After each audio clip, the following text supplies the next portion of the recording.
In a corner of a farmer's field in rural France, a new monument to 6 young Canadians who died here in 1944. But it's only now their families know what happened. During the war, Gaston Jacques' siblings waved goodbye to him as he left on a train.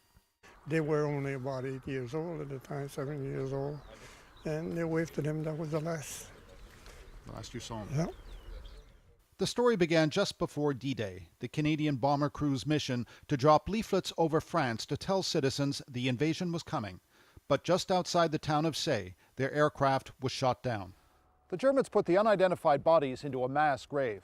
Just another tragedy of war that may have been forgotten if it wasn't for a blackened and bent ring found here just after the crash and an eyewitness. He was the 15-year-old son of the town barber who watched the whole thing from his bedroom window right there. Roger Cornevin is 76 now. When he retired, he began an investigation.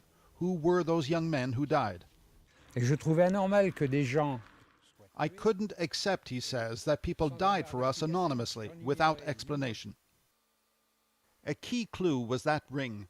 6 decades after it was found, it was restored, and the words Grand Valley could be seen.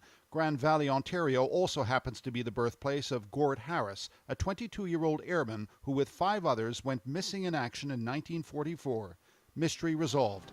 The town of Say contacted the Canadian families to tell them, we know where they are, it's time they were honored.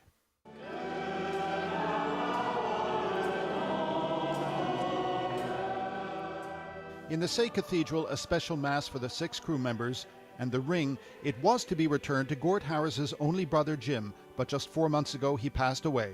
His daughters accepted in his place. Merci.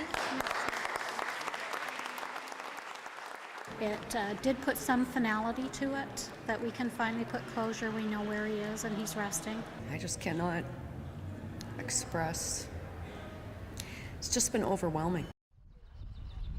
Just north of Say, the families visited a cemetery of Canadian war dead, the final resting place of the crew.